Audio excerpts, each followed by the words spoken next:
story time. I have to sue one of my clients tomorrow when the courthouse opens. Yay.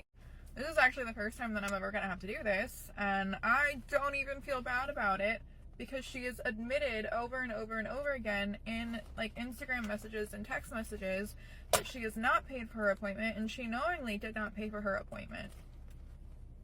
She even used to follow me on TikTok and Instagram and all of this, and she's blocked me on everything since I told her.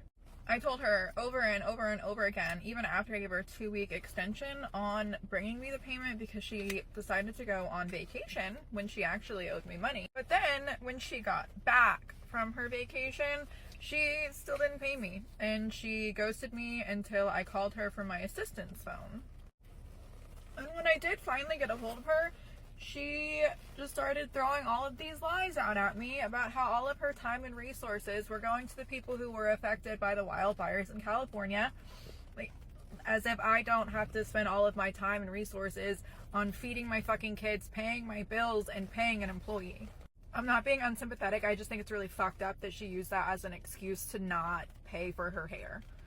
And then when I told her that I had already given her a 2-week extension on making the payment and that the payment was due at the end of the day, she tried to tell me that her boyfriend's dad just got out of the ICU. It's like every single time I told her, like, no, I already gave you over 2 weeks to make this payment. You have to pay for your hair. The lies would get more and more, like, unhinged.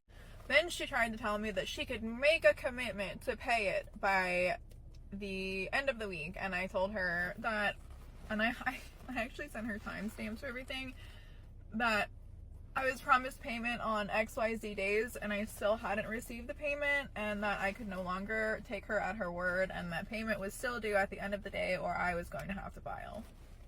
It's just incredibly frustrating because this is a client that I've bent over backwards multiple times for. I've come in on my days off, and it's shitty. It's just shitty. Pay for your hair the day you get it done. I am not a loan servicer. So yeah, I have added a whole bunch of late fees, like daily late fees, to her invoice, and now I have to go when the courthouse opens tomorrow, because today is a holiday, and file, and then add the filing fee to her invoice, which I still don't think she's got to pay. Has anybody else ever had to sue a client? I would love to know how that turned out. I mean, it's small claims court, so it's not too scary, but still, like, I shouldn't have to do this. So yeah, so if you've had any experience with something like this, I would love to hear about it.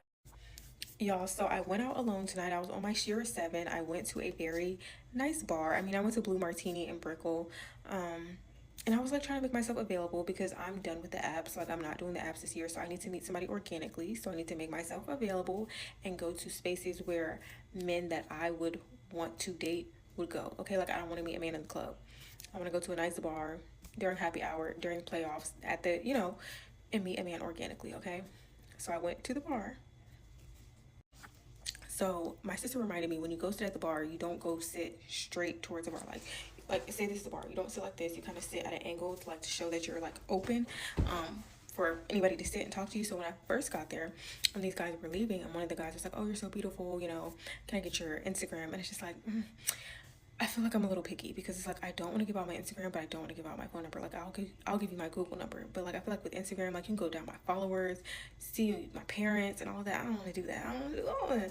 And I also feel like people, like, sometimes they'll give you their Instagram so that they can show like his Instagram was definitely giving, I don't know. I'm not gonna get into that, but okay. So anyways, he got my Instagram and looked at his page. I don't know if that's what I'm going for, okay?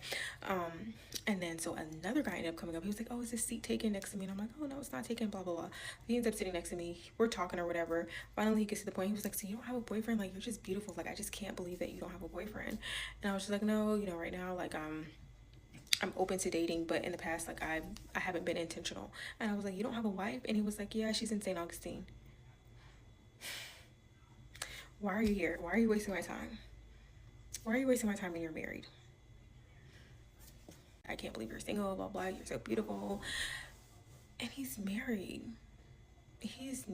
Like, he's just in Miami for work. And I'm just like, This is like, he was white. The first dude who asked for my Instagram was black.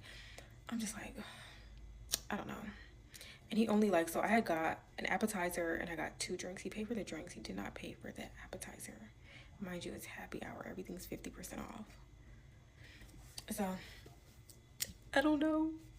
Dating is just, I'm not getting on the apps, but it's hard on both. It's hard organically and it's hard on the apps.